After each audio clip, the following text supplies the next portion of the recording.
یا زہرا اللہم لعن قتلت فاطمہ زہرا یا زہرا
تیری زہرا پہ مصیبت کی گھڑی ہے، ہائے بابا تیری زہرا پہ مصیبت کی گھڑی ہے، ہائے بابا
جواب دو، خاموش کیوں ہو اے میری اماں جواب دو، کیا ہو گیا ہے حشر کا ساما جواب دو ہوتی ہے بیٹیاں پہ قربان جواب دو ہوتی ہے بیٹیاں پہ قربان جواب دو اب تو برائے خالق یزداں جواب دو اماں جواب دو میری اماں جواب دو میری اماں جواب دو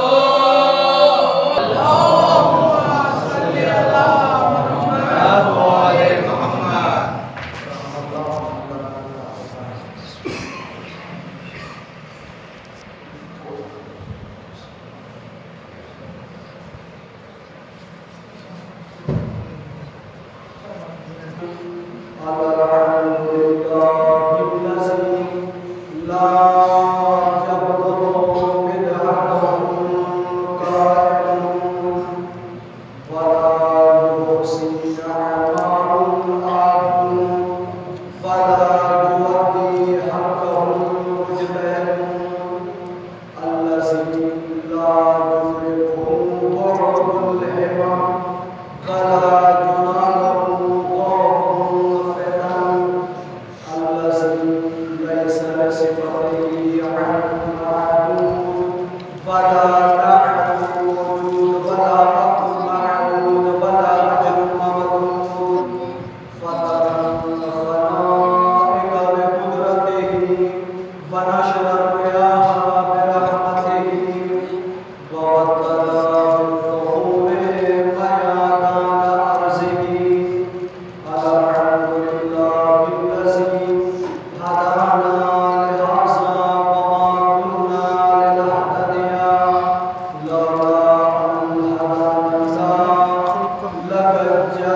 اللہ محمد وعلی محمد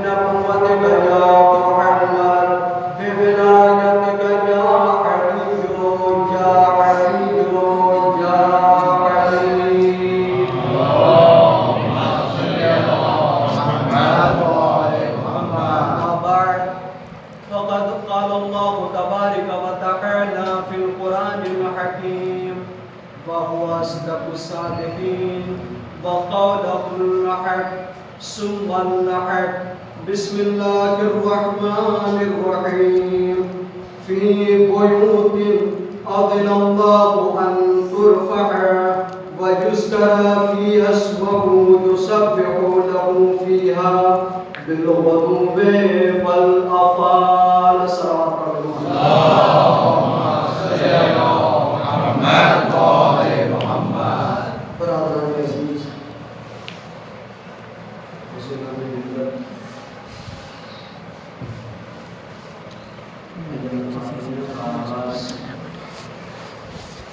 ہو چکا ہے اور جو سے 4 مجالسیں رکھی گئی ہیں ان مجالسوں میں آج یہ پہلی مجلس ہے اور یہ میرے لیے نہایت ہی شرف کا مقام ہے کہ آپ لوگوں کے سامنے فضائل فاطمہ زہرا بیان کرنے کا اللہم صلی محمد وعلی محمد. عزیزان محترم، دیکھیں ہمارے وہاں ایام عزا، ایام فاطمیہ، اصال ثواب کی مجالسیں ہمیشہ ہوتی رہتی ہیں۔ ماہ محرم شروع ہوتا ہے، فرش عزا بن جاتا ہے، ایام فاطمیہ اس میں بھی فرش عزا ہے۔ مگر پوائنٹ یہ ہے کہ عزیزان محترم، ہم جب مجلسوں میں آتے ہیں، جب شرکت کرتے ہیں مجلسوں میں، تو ہم مجلسوں سے کچھ لے کر جائیں یا نہ جائیں، ہمارا مقصد اور ہدف یہ ہونا چاہیے کہ جب ہم مجلس میں آئیں تو کم سے کم وہ آیت جو مقرر اور خطیب اپنے مجلس کا سرنامہ سخن قرار دیتا ہے اس کو یاد کر لیں۔ وجہ کیا ہے؟ دیکھیں آپ مسلسل مجالسیں سنتے ہیں ایام فاطمیہ کی اور ماہ ایام عزا اور اصال ثواب کی جتنی مجالسیں آپ سنتے ہیں، خدا کی قسم اگر سارے مقرروں اور خطیبوں کی جو آیاتیں بیان کرتے ہیں منبر سے اگر وہ آپ حفظ کر لیں گے تو آپ حافظ قرآن کہلائیں گے۔ آج آپ حافظ قرآن کہلائیں گے۔ کچھ آپ یہاں سے لے کے جائیں یا نہ جائیں، مگر جو آیت خطیب اپنا سرنامہ سخن قرار دیتا ہے اس کو لے کر جائیں، اس کو یاد کریں۔ دیکھیں خداوند عالم، میں نے ابھی جو آیت آپ کے سامنے پیش کی ہے، جس کی تلاوت میں نے کی ہے، یہ سورہ نور کی 36ویں آیت ہے۔ سورہ نور کی 36ویں آیت ہے، اور خدا کی قسم اگر آپ اس کے ترجمے سے واقف ہو جائیں تو معراج ہو جائے گی آپ کی۔ سورہ نور کی 36ویں آیت ہے، جس میں خداوند عالم کہہ رہا ہے کہ روئے زمین پر ان گھروں کو بلند کرنے کی اجازت ہے جس میں اللہ کا ذکر ہوتا ہو اور صبح و شام اللہ کی تسبیح ہوتی ہو۔ یعنی زمین پر وہ گھر بلند ہیں کہ جس میں اللہ کا ذکر ہوتا ہے، تذکرہ ہوتا ہے اور صبح و شام اللہ کی تسبیح ہوتی ہے۔ اب آئیے آگے کا جملہ کیا ہے؟ نبی کی حدیث ہے، نوّروا بیوتکم بتلاوت القرآن ولا تتخذوها قبورا۔ نبی کی حدیث دے کے قرآن سے جو ہے میچ کریں، ملا ہے۔ نبی کیا کہہ رہے ہیں کہ اپنے گھروں کو منور کرو، معطر کرو، کس کے ذریعے؟ قرآن کی تلاوت کے ذریعے۔ ولا تتخذوها قبورا، اس کو قبر نہ بناؤ۔ کہا کہ اپنے گھر کو قرآن کی تلاوت کے ذریعے منور اور معطر بناؤ، اس کو قبر نہ بناؤ۔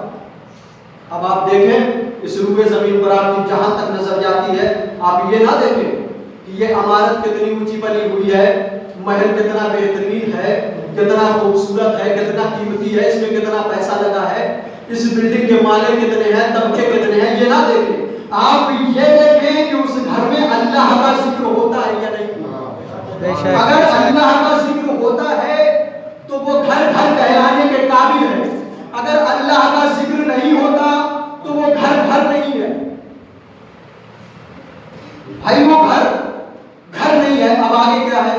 اگر یہی ذکر کسی چادر کے نیچے ہو، اگر یہی ذکر کسی چادر کے نیچے ہو تو پھر وہ چادر چادر نہیں کہلاتی۔ کہا کہ جس گھر میں اللہ کا ذکر نہ ہو وہ گھر گھر نہیں، اور جس چادر کے نیچے اللہ کا ذکر ہو وہ چادر نہیں، وہ گھر ہے۔ اب یہ دیکھیں یہ میرا گھر ہے، میں اپنے پوائنٹ کی طرف آ رہا ہوں۔ یہ میرا گھر ہے، چاروں طرف سے لاک لگا ہوا ہے۔ اب اس میں کسی کے آنے کی گنجائش ہے نہیں، کہیں سے کوئی آ نہیں سکتا۔ اور ماشاءاللہ آپ تو بہتر جانتے ہیں کہ فاطمہ زہرا کا گھرانہ کیسا ہے، فاطمہ زہرا کا گھر کیسا ہے، جہاں ملائکہ اور فرشتے دربان بن کے کھڑے رہتے ہیں، وہاں تو کسی کے آنے کی گنجائش نہیں ہے۔ مگر رسول نے گھر کے اندر ایک گھر بنایا، جس کا چادر تھا۔ اللہ اکبر۔ ایک گھر بنایا چادر کا. میں کہوں گا یا نبی اللہ یہ گھر کے اندر چادر کا گھر بنانے کا کیا مقصد ہے؟ یہ گھر کے اندر چادر کا گھر بنانے کا مقصد اور ہدف کیا ہے؟ خاندان تجھے پتا نہیں. ہو سکتا ہے کہ کل کوئی آ کر اس چھت کے نیچے یہ کہہ دے کہ ہم اہل بیت ہیں، ہم اہل بیت ہیں، لہذا ہم نے چادر کا گھر بنا دیا تاکہ انسان یہ سمجھ جائے کہ جو چھت کے نیچے آتے ہیں وہ اہل بیت نہیں ہوتے، جو چادر کے نیچے ہوتے ہیں وہ اہل بیت ہوتے ہیں. ایک صلوات پڑھ محمد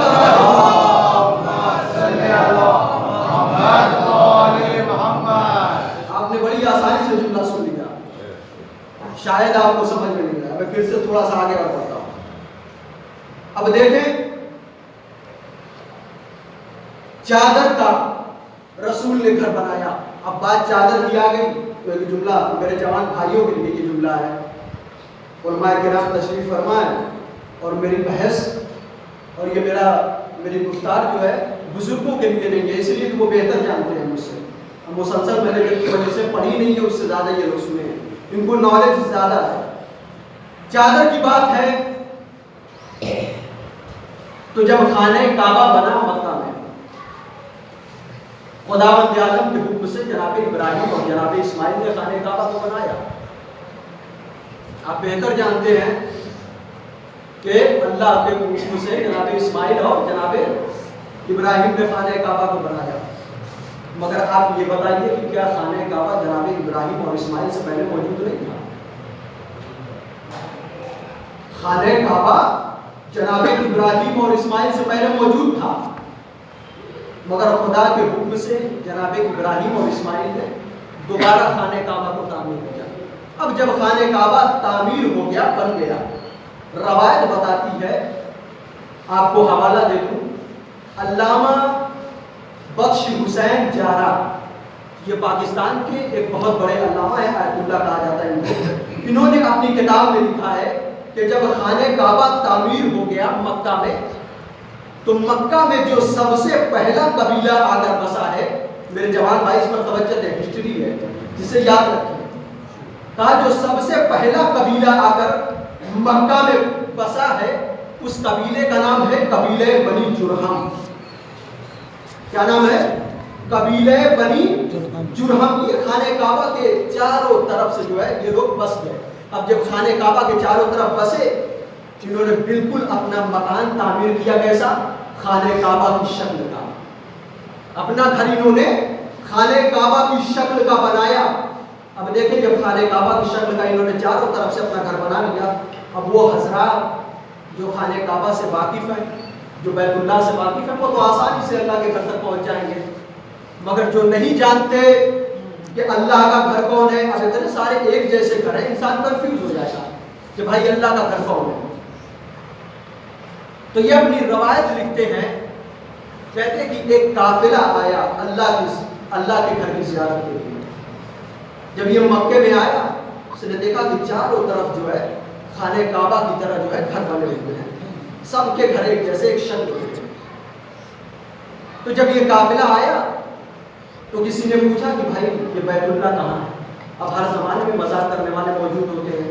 اس زمانے میں بھی کوئی کسی مسکرے میں کہہ دیا کہ یہ جو ہے اللہ کا گھر ہے، کسی کا حجرہ، کسی کا گھر بتا دیا کہ یہ اللہ کا گھر ہے. اب اس قافلے نے جو ہے اس گھر کا طواف کیا، چوما سجدہ کیا، چلے گئے. اب جب چلے گئے جناب اسماعیل جنگل میں تھے. اب جب جناب اسماعیل آئے تو جناب اسماعیل کے چاہنے والے نے کہا کہ آج تو غضب ہو گیا. کہا کیا ہوا؟ کہا کہ آج بیت اللہ کا طواف نہیں ہوا، آج بیت اللہ کا طواف نہیں ہوا. کہا کیوں؟ کہا کیوں؟ کہا اس لیے کہ کسی نے مذاق کر کے بتا دیا کہ فلاں شخص کا گھر جو ہے اللہ کا گھر ہے، بیت اللہ ہے. لوگ اس ارکانے جو ہے حج انجام دے کر سجدہ اور چوم کر جو ہے چلے گئے. کہا پھر کیا کیا جائے؟ کہا آقا کوئی ایسی نشانی دے، کوئی ایسی علامت بنا دے تاکہ لوگ ان گھروں میں جب اس گھر کو دیکھیں تو پہچان جائے کہ یہ بیت اللہ ہے، یہ بیت اللہ ہے، یہ اللہ کا گھر ہے. جناب اسماعیل گھر میں آئے، روایت بتاتی ہے کہ جناب حاجرہ کے پاس گئے، جناب حاجرہ سے کہا ہاں آج غضب ہو گیا. کہا کیا؟ کہا کہ آج بیت اللہ کا طواف نہیں ہوا، آج بیت اللہ کا طواف نہیں ہوگا. پھر کہا کہ فلاں شخص کے گھر کا طواف ہو گیا، لوگ چلے گئے. کہا اچھا. روایت بتاتی ہے کہ جناب حاجرہ کے پاس ایک کالی چادر تھی، جناب حاجرہ کے پاس ایک کالی چادر تھی. جناب حاجرہ نے جناب اسماعیل کو دیا اور کہا کہ یہ لے جاؤ خانہ کعبہ پہ ڈال. جناب اسماعیل حاجرہ سے وہ کالی چادر لے کر آئے اور آنے کے بعد خانہ کعبہ کے دروازے پہ ڈال دیا. خدا کی قسم اگر جملہ سمجھ گئے تو میرا آج. کہا خانہ کعبہ کے دروازے پہ ڈال دیا. جیسے ہی خانہ کعبہ کے دروازے پہ ڈالا، لوگوں سے کہا کہ اب سارے گھروں میں اگر تمہیں معلوم کرنا ہو کہ اللہ کا گھر کون ہے تو میری ماں کی چادر کو میری ماں کی چادر کو دیکھ لو. اگر تمہیں کنفیوژن ہو اور تم یہ نہ پہچان سکو کہ ان سارے گھروں میں اللہ کا گھر کون ہے تو میری ماں کی چادر دیکھو، یہ تمہیں بتائے گی کہ میں اللہ کا گھر ہوں. جناب حاجرہ کی چادر بنی کیا؟ خانہ کعبہ کے لیے نشانی، پہچاننے کا ذریعہ. ابھی اس سے پہلے خانہ کعبہ پہ غلاف نہیں پڑا، چونکہ نبی نے خانہ کعبہ پہ غلاف ڈالا. وہ بھی چادر کیسی؟ کالی چادر. کالی چادر ڈالی جناب اسماعیل نے. ابھی یہ کالی چادر جو ڈالی جناب اسماعیل نے، چونکہ نبی تھے اس لیے اب وہ چادر ہمیشہ کے لیے جو ہے یہ سنت نبوی ہے کہ اب خانہ کعبہ پر ہمیشہ کالی چادر ہی ہے. اب اس کے علاوہ کوئی دوسرے کلر کی چادر نہیں چڑھا سکتا. تو جناب اسماعیل نے کیا کہا کہ اگر ان سارے گھروں میں تم یہ دیکھنا چاہو کہ اس میں اللہ کا گھر کون ہے تو میری ماں کی چادر دیکھو. جس پر جناب حاجرہ کی چادر بن جائے، جس پر جناب حاجرہ کی چادر بن جائے وہ بیت اللہ کہلاتا ہے، اور جس پر فاطمہ کی چادر بن جائے وہ اہل بیت کہلاتے ہیں. ایک صلوات پڑھ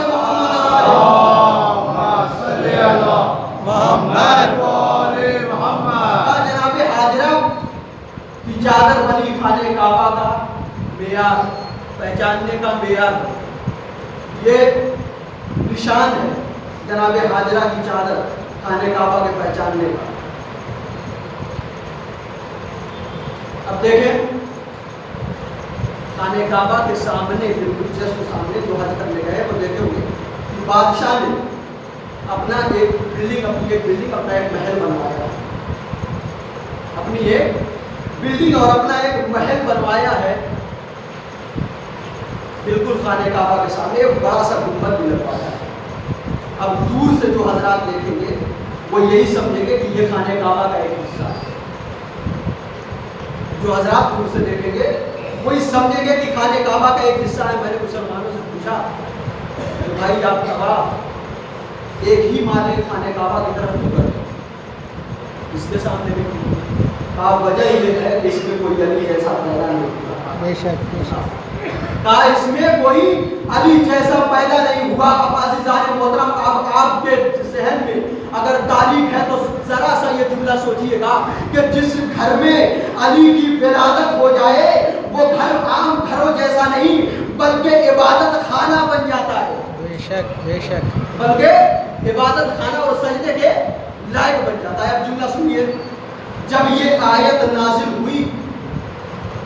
جب یہ آیت نازل ہوئی صحابی رسول میں سے ایک صحابی جو ہے رسول خدا کی خدمت میں آیا.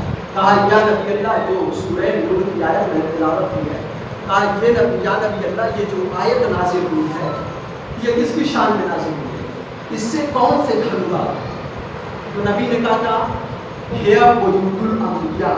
کہا ان گھروں سے مراد نبیوں کے گھر ہیں.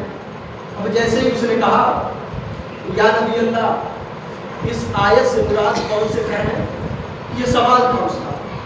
رسول خدا نے جواب دیا ہے بیوت الانبیاء. اس کا سوال ختم ہوا. اور جیسے ہی الگ ہوا روایت بتاتی ہے کہ خلیفہ اول اٹھے، خلیفہ اول اٹھے اور انہوں نے جو ہے رسول خدا سے پوچھا. روایت کیا کہتی ہے؟ فَأَشَارَ إِلَىٰ بَيْتِ عَلِي وَفَاطِمَہ. انگلیوں کے اشارے سے کہا کہ یا رسول اللہ آپ یہ بتائیں کیا ان گھروں میں علی اور فاطمہ کے بھی گھر ہیں؟ جو آپ نے بتایا کہ یہ گھر زمین پر بلند ہے، کیا ان گھروں میں علی اور فاطمہ کے بھی گھر ہیں؟ تو رسول نے کیا کہا؟ بل هي من افاضلها. کہا نہیں بلکہ یہ ان سے افضل ہے. بے شک بے شک. کہا کہ یہ ان سے افضل ہے، نبیوں کے گھروں سے افضل ہے. کہا کیوں؟ وجہ کیا ہے؟ وجہ کیا ہے بھائی؟ وجہ یہ ہے کہ اللہ نے کہا کہ زمین پر وہ گھر بلند ہے جس میں میرا تذکرہ اور میرا ذکر ہوتا ہے، جس میں صبح و شام میری تسبیح ہوتی ہے. اب کائنات میں وہ گھر بلند ہے جس میں اللہ کا ذکر اور تسبیح ہوتی ہے. اب ذرا تصور کیجئے کہ رسول نے کہا کہ زمین پر نبیوں کے گھر بلند ہے. جب اس نے پوچھا کہ کون سے گھر بلند ہے تو رسول نے کہا کہ نبیوں کے گھر بلند ہے. تو پوچھنے والا جب پوچھ کر ہٹا تو خلیفہ وقت نے پوچھا کہ یہ بتائیے یا نبی اللہ کیا ان گھروں میں علی اور فاطمہ کے بھی گھر ہے؟ تو رسول نے کہا کہ ان سے افضل ہے. وجہ کیا ہے؟ وجہ یہ ہے کہ آدم سے لے کر خاتم تک جتنے نبیوں کے گھر میں جتنا بھی اللہ کا ذکر ہوا ہے اس سے زیادہ اکیلی فاطمہ کے گھر میں علی کا اللہ کا ذکر ہوا ہے. جتنا ذکر سارے نبیوں کے گھر میں اللہ کا ذکر ہوا ہے اس سے زیادہ اکیلی فاطمہ کے گھر میں اللہ کا ذکر ہوا ہے. اگر آپ جملہ نہ سمجھے ہو تو میں تھوڑی سی اور تشریح کر دوں کہ نبیوں کے گھروں سے فاطمہ کا گھر کیوں افضل ہے. نبی کا قول ہے کیا ہے؟ ضربت علی یوم الخندق افضل من عبادت الثقلین. کہا علی کی ایک ضربت ثقلین کی عبادت سے بھاری، ثقلین کی عبادت پر بھاری. تو اب جملہ سنیے گا کہ جس گھر کا ایک فرد ایسا ہو اس گھر کے سارے لوگ کیسے ہوں گے؟ ایک صلوات پڑھ کے محمد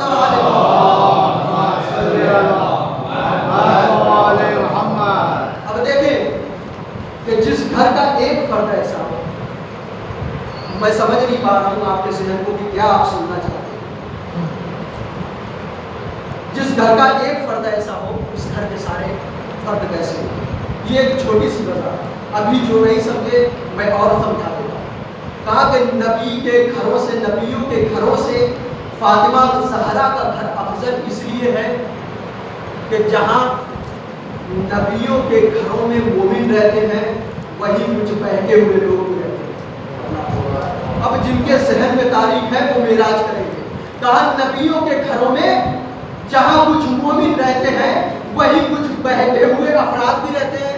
کہیں بیوی بہک گئی، کہیں بیوی بہک گئی، کہیں بیٹا بہک گیا. یہ تھا نبی کا گھر. اب ذرا فاطمہ زہرا کے گھر میں آئیے.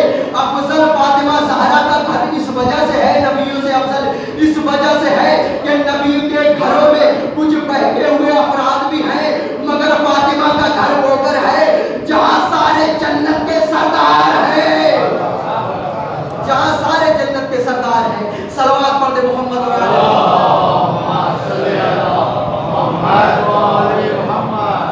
کہاں جہاں سارے جنت کے سردار. یہ ہے فاطمہ زہرا کے گھر کی فضیلت. چونکہ مجھے سیرت جناب فاطمہ زہرا بیان کرنا تھا اور میں دوسرے موضوع پر آ گیا. یہ جناب فاطمہ زہرا کے بیت کی گھر کی فضیلت. اب آگے کا جملہ سنیے. میں پہلے ہی کہہ چکا ہوں کہ میرے جوان بھائی ہسٹری کو یاد رکھیں، اپنے ذہن میں محفوظ رکھیں ہسٹری. یہ فاطمہ زہرا کا روایت بتاتی ہے. اب یہ روایت جو ہے علامہ جلال الدین سیوطی صاحب کی کتاب سے. وَإِن كَانَ يَمُرُّ سِتَّةَ أَشْهُرَ اور 9 أَشْهُرَ. اپنی کتاب میں لکھتے ہیں کہ رسول خدا 6 مہینہ یا 9 مہینہ نماز صبح کے بعد جب نماز پڑھ لیتے تھے تو جناب فاطمہ زہرا کے دروازے پر جناب فاطمہ زہرا کے دروازے پہ آتے تھے اور آنے کے بعد جھک جاتے تھے. رسول فاطمہ زہرا کی چوکھٹ پر آ کر جھک جاتے تھے اور ایک جملہ کہتے تھے السلام علیکم یا بنتے السلام علیکم یا اہل البیت. یہ جملہ کہتے تھے. کتنے مہینہ؟ 6 مہینہ یا 9 مہینہ. اب یہ میری مجلس کا ایک پیغام ہے, ایک میسج ہے. اب ہمارے معاشرے میں دیکھیے اگر کسی کے پیچھے 4 لوگ گھومنے لگتے ہیں تو اس کا مزاج بدل جاتا ہے کہ بھائی ہم فلاں کو سلام کیوں کریں, ہم فلاں کو سلام کیوں کریں. تھوڑا سا پیسہ آیا, ترقی ہوئی, مال جیب میں ہے, ہم اپنے آپ کو بڑا سمجھنے لگتے ہیں کہ بھائی ہم سے چھوٹا ہے, اس کو سلام کیوں کریں, ہم بڑے ہیں, فرض یہ ہے کہ وہ ہم پر سلام کرے. تو یاد رکھنا آزادار کہ سلام صرف بڑوں پر جو ہے واجب نہیں ہے, یا سلام کرنا صرف بڑوں کے لیے نہیں ہے, چھوٹوں کے لیے نہیں ہے, کوئی بھی سلام کر سکتا ہے. اب یہ انسان کا مزاج بن گیا کہ ہم بھائی جو ہے وہ سلام نہیں کریں گے. اب پیسہ ہے جیب میں, کسی کا بیٹا سامنے سے گزرا, اگر سلام نہیں کیا اگلے دن اس کے والد سے جو ہے شکایت کرے, مولانا آپ کا بیٹا میرے سامنے سے گزرا, اس نے سلام نہیں کیا. کیوں کرے گا سلام؟ آپ کیوں نہیں کر رہے ہیں سلام؟ بھائی وہ آپ سے کیوں سلام کرے گا, آپ کیوں نہیں سلام کر رہے؟ کہا اس لیے کہ میں بڑا ہوں. مثال دیکھیے, اس لیے کہ میں بڑا ہوں. مثال دے دیتا ہوں. مثلا یہاں پہ 2 افراد ہیں, ایک کی جیب میں 70 روپیہ ہے اور ایک کی جیب میں 1 روپیہ. اب یہ بتائیے کہ اس میں بڑا آدمی کون ہوگا؟ بھائی جس کی جیب میں 70 روپیہ ہے وہ بڑا آدمی ہے, بالکل سامنے کی مثال ہے, وہ بڑا آدمی ہے. اور جس کی جیب میں 1 روپیہ ہے وہ چھوٹا آدمی ہے. اور امام حسین کیا کہتے ہیں؟ امام حسین کہتے ہیں کہ سلام کرنے والا ایک کم 70 نیکیوں کا حامل ہوتا ہے اور جواب دینے والا صرف 1 نیکی. آپ بتائیے بڑا آدمی کون ہوگا؟ اب بتائیے بڑا آدمی کون ہوگا؟ تو رسول خدا مسلسل جناب فاطمہ کی چوکھٹ پر آ کر جھک کر سلام کرتے تھے. ایک میسج لوگوں کو پہنچانا چاہتا ہوں. رسول خدا فاطمہ زہرا کی چوکھٹ پر جھک کر یہ بتاتے تھے کہ جو بڑا ہوتا ہے وہی سلام کرتا ہے. کا جو بڑا ہوتا ہے وہی سلام کرتا ہے. کیا جناب فاطمہ زہرا چھوٹی نہیں تھی؟ مولا علی چھوٹے نہیں تھے؟ امام حسن اور امام حسین چھوٹے نہیں تھے؟ رسول بڑے تھے, مگر رسول خدا آیا کہ جو بڑا ہوتا ہے وہی سلام کرتا ہے. لہذا آج ایام فاطمیہ اس مجلس میں آپ آئے, اس میسج کو جو ہے اپنے ذہن میں بیٹھائیے گا. یہ کبھی مت سوچیے گا کہ ہم بڑے ہیں تو ہم پر جو ہے سلام نہیں ہے. یہ ایک مومن کی صفت سلام کرنا. آپ لاکھ مجلسوں میں آگے بیٹھے نماز پڑھیں, اگر یہ صفت آپ کے اندر نہیں ہے تو آپ مومن کہلانے کے لائق نہیں ہیں. کیوں؟ آپ سخی ہیں, کریم ہیں, سخاوت کرتے ہیں, کریم ہے بھائی. مگر اگر یہ سلام کی صفت آپ کے اندر نہیں ہے تو آپ کو کریم یا سخی نہیں کہا جائے گا, بخیل کہا جائے گا. حدیث سناؤں, رسول کی حدیث ہے, ان ابخل الناس من بخل بالسلام. کہا کہ تم میں سب سے کنجوس انسان وہ ہے جو سلام کرنے میں کوتاہی کرے, کنجوسی کرے. تو اب پتا چلا کہ سلام کرنے والا امیر ہے یا جواب دینے والا. تو یہ ایام فاطمیہ کے اس فرش عزا سے آپ اپنے دماغ میں یہ میسج بیٹھا کے رکھیے گا کہ کبھی آپ یہ مت سوچیے گا کہ ہم بڑے ہیں, ہم پر سلام نہیں ہے. اب دیکھیں 6 مہینہ یا 9 مہینہ, 6 اشہر یا 9 اشہر, 6 یا 9 مہینہ مسلسل رسول خدا آ کر جناب فاطمہ کی تحریر پر جھک جاتا. کب آتے تھے؟ نماز صبح کے بعد فاطمہ زہرا کا گھر یہ مسجد، اب ہم میں سے کوئی ہوتا عقیدے والا تو کہتا یہ کہ رسول خدا پہلے فاطمہ کے گھر پہ آئیے تاکہ دنیا والوں کو سبق مل جائے کہ پہلے عاشق کھانا ہے بعد میں مسجد ہے۔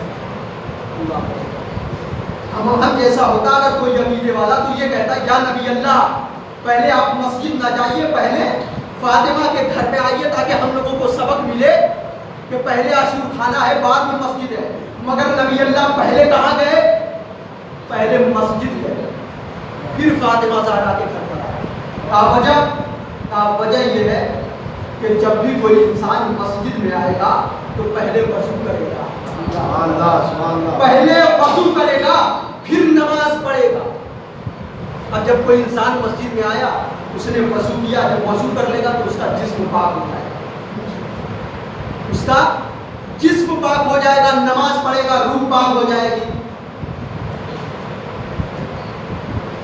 وضو کرے گا جسم پاک، نماز پڑھے گا روح پاک۔ اب یہ ساری چیزیں جب پاک ہو جائے گی، وضو کرنے کے بعد انسان کا جسم پاک ہو جائے، نماز پڑھنے کے بعد روح جب پاک ہو جائے، پھر در زہرا پر آؤ اور جھکو تاکہ کائنات کو پتہ چلے کہ اہل بیت کے در پر جھکنے سے پہلے جسم کا اور روح کا پاک ہونا ضروری ہے۔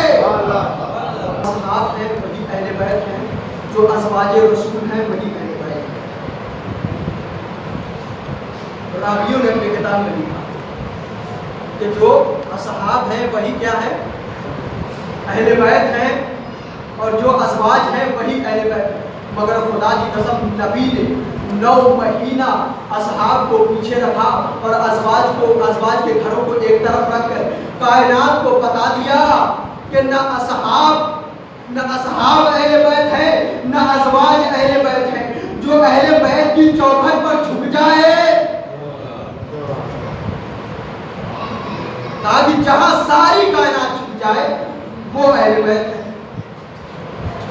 جہاں صحابہ اور مجھ جیسا رسول رحمت للعالمین جھک جائے وہ اہل بیت کا گھر ہے۔ اب آگے کی روایت سنیے گا۔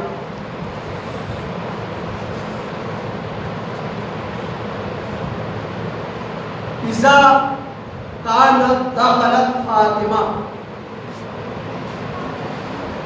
اذا کانت دخلت فاطمہ، جب بھی جناب فاطمہ داخل ہوئی،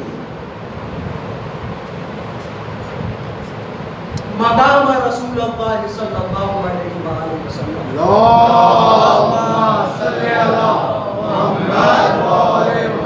رسول خدا اپنی مقام سے اٹھ جاتے تھے۔ کس کے لیے؟ احترام کے لیے۔ کس کے احترام کے لیے؟ جناب فاطمہ زہرا کے۔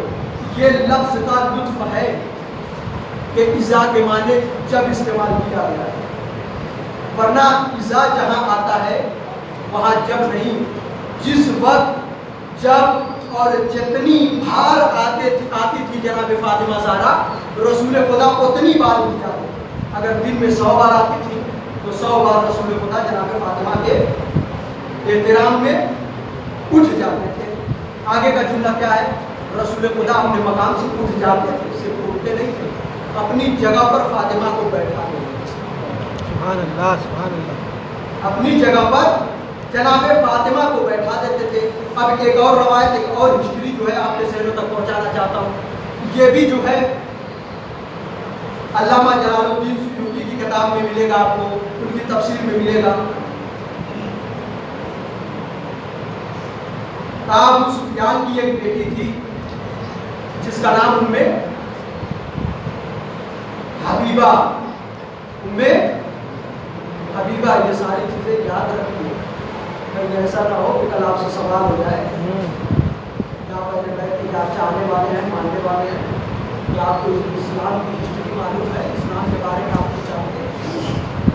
یہ یاد رکھیے گا، ام حبیبہ کام مدینے سے ہجرت کر کے ان کی جو ہے ام حبیبہ جو ابو سفیان کی بیٹی تھی، امیر شام کی بہن اور یزید کی پھوپھی، اتنے سارے رشتے میں نے بتا دیا، اب آپ کے ذہن میں بیٹھے تاکہ انہوں نے جو ہے رسول خدا کو خط لکھا، یا نبی اللہ میرا شوہر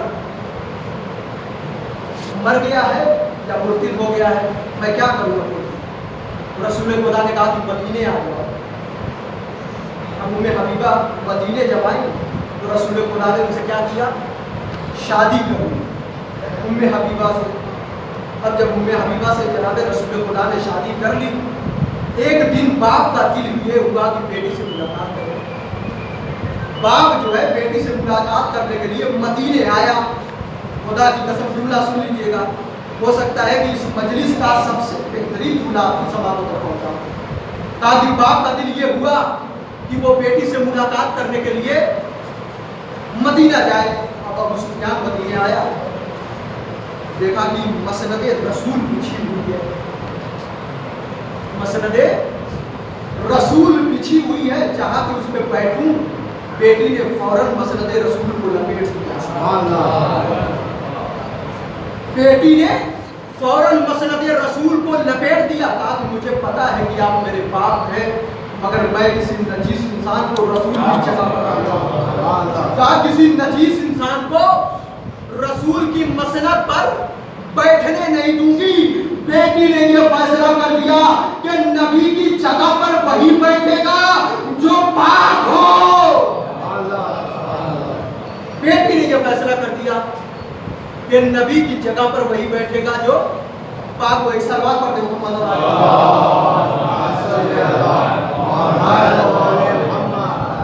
یہ فضیلت ہے، فضیلت فاطمہ زہرا۔ چونکہ سیرت جناب فاطمہ زہرا کو عنوان سے مجھے پڑھنی تھی مجلس، اور میں کسی دوسرے موضوع میں چلا گیا، لہٰذا کل سے انشاءاللہ جو ہے سیرت جناب فاطمہ زہرا۔ تو یہ جناب فاطمہ زہرا کے گھر پہ جو رسول مسلسل آ کے چھپتے تھے، یہ کیا تھا؟ کیا یہ ہمارا عقیدہ ہے؟ کیا یہ رسول اللہ کا عقیدہ ہے یا مبالغہ ہے؟ یہ عقیدہ ہے یا مبالغہ ہے؟ معاذ اللہ، رسول کبھی مبالغے سے کام نہیں لیتا۔ کیوں؟ اس لیے کہ خداوند عالم نے قرآن مجید میں اعلان کیا ہے کہ میرا رسول سب کچھ ہے مگر شاعر نہیں، اور مبالغہ جو ہے شاعری کی ایک صنف ہے۔ شعر جب تک مکمل نہیں ہوتا جب تک اس میں مبالغہ نہ ہو۔ ایک بڑا شاعر جب تک اپنے کالے محبوب کو چاند نہ بنا دے، ایک بڑا شاعر جب تک اپنے محبوب کو، کالے محبوب کو چاند نہ بنا دے، اجڑے ہوئے چمن کو گلزار نہ بتا دے، وقت کے ابو جہل کو علامہ نہ بتا دے، تب تک شعر مکمل نہیں ہوتا۔ تو معاف کیجیے گا، یہ مبالغہ نہیں ہے۔ خدا کو بھی پتا تھا کہ میرا حبیب ایک دن جب علی اور فاطمہ کے فضائل بیان کرے گا تو لوگ یہ کہیں گے کہ یہ فضائل نہیں، یہ تو شاعری ہے۔ لہٰذا خداوند عالم نے قرآن میں بتا دیا کہ میرا رسول سب کچھ ہے مگر شاعر نہیں ہے۔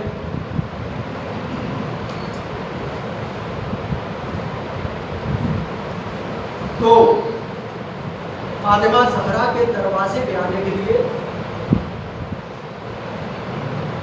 جسم اور روح کا پاک ہونا۔ اب یہ بھی ایک میسج ہے میرے بھائیوں تک، اگر پہنچ گیا تو میں سمجھوں گا کہ ہفتے مجلس جو ہے میسج کیا ہے کہ دروازے فاطمہ زہرا پہ آنے کے لیے جسم اور روح کا پاک ہونا۔ آپ مجلس میں آئے، کیا آپ نے وضو کیا؟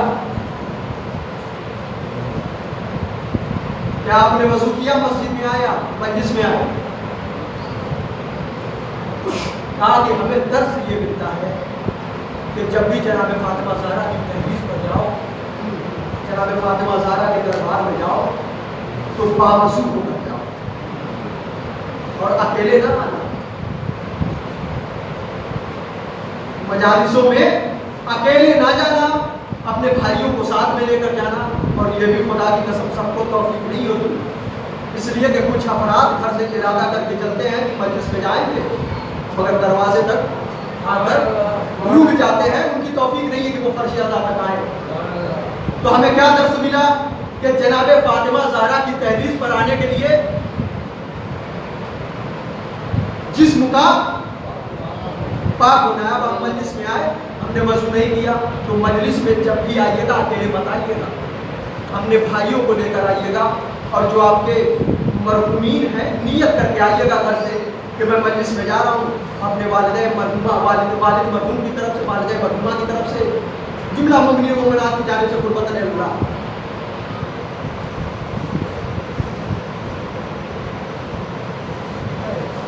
اگر یہ غلطی عالم اسلام سے بھول میں ہوئی ہوتی تو شاید میرا نبی معاف کرے،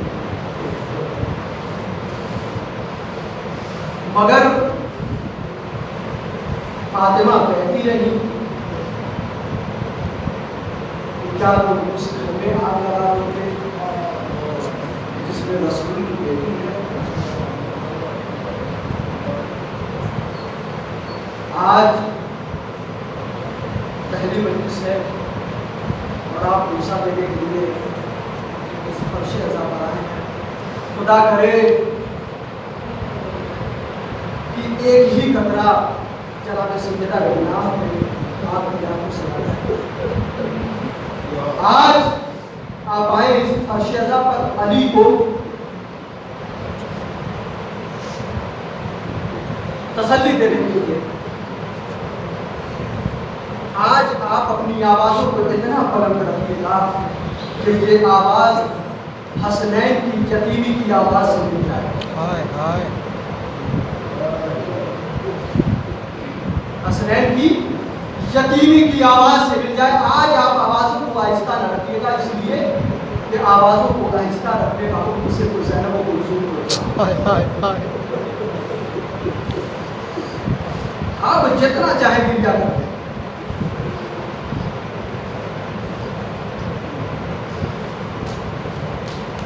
عورتوں کو صنف نازک کہا جاتا ہے، مگر آپ تصور کریں کہ جس کو صنف نازک کہا گیا اگر اسی کو در و دیوار کے بیچ میں پیس دیا جائے، اگر اسی بیوی کو در و دیوار کے بیچ میں پیس دیا جائے، خدا کی قسم جملہ سنیے گا، میں ایران میں جب تھا وہاں میں نے ایک بینر پہ ایک شعر دیکھا، جب میں نے وہ شعر پڑھا تو تقریباً آدھا گھنٹہ میں وہ بینر دیکھ کے روتا رہا، اور مجھ میں قوت نہیں تھی کہ میں آگے بڑھ جاؤں۔ شعر جانتے ہیں کیا تھا؟ شعر تھا کہ بر حاشیہ برگ شقائق بے نویسی، بر حاشیہ برگ شقائق بے نویسی، کل طاقت بین در و دیوار نہ دارے۔ ترجمہ سنیے گا، اگر ترجمہ سننے کے بعد اگر آپ کی آنکھوں سے آنسو نہ گرا تو اپنی قسمت میں روئیے گا۔ ترجمہ یہ ہے کہ لکھنے والے نے، شاعر نے لکھا کہ گلاب کے پتوں پر لکھ دینا چاہیے کہ گلاب کے پتوں میں اتنی طاقت نہیں ہے کہ وہ در و دیوار کے بیچ میں پیسا جائے۔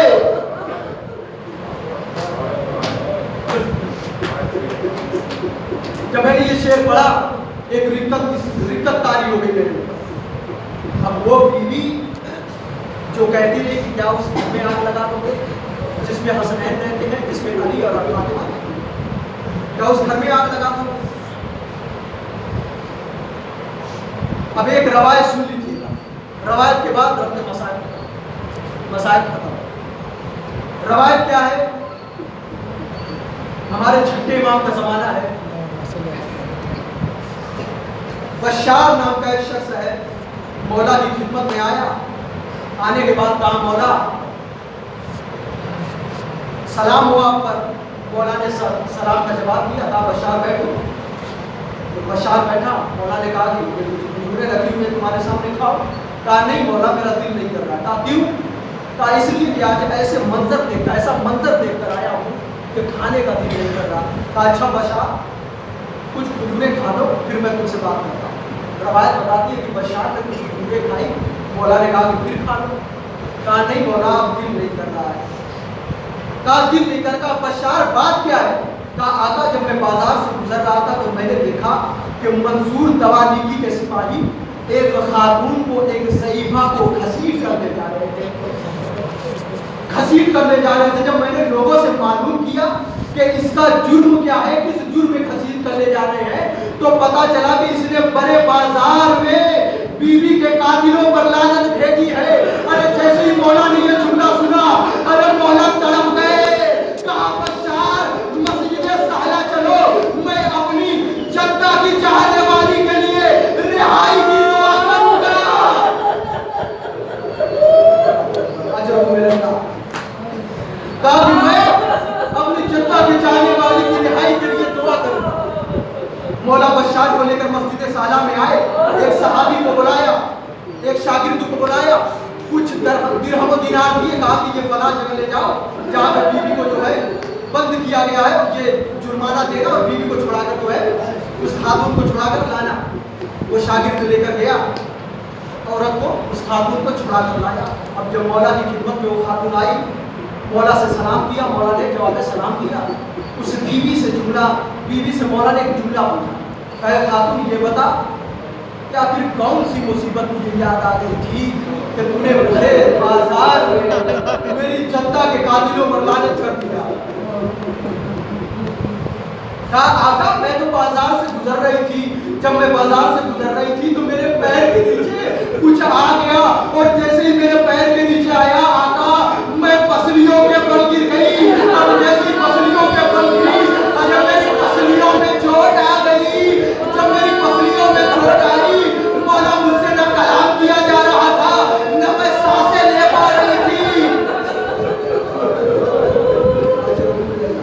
کہا مولا جب میں پسلیوں کے بل گری تو میری پسلیاں ٹوٹی نہیں تھی, بس میری پسلیوں میں چوٹ آ گئی جس کی وجہ سے میں کلام کر پا رہی تھی نہ میں سانس لے پا رہی تھی. مولا میں نے سنا تھا کہ بیوی کی 3 پسلیاں ٹوٹ گئی.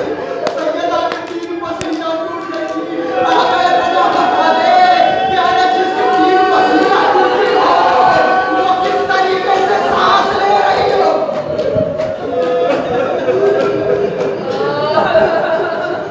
اللہ اکبر. وہ بیوی کس طریقے سے سانس لے رہی ہوگی.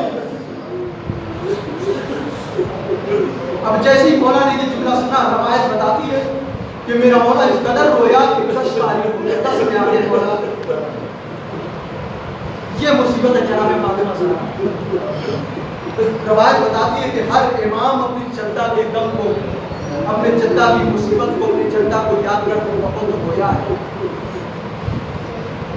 9ویں امام کا زمانہ ہے.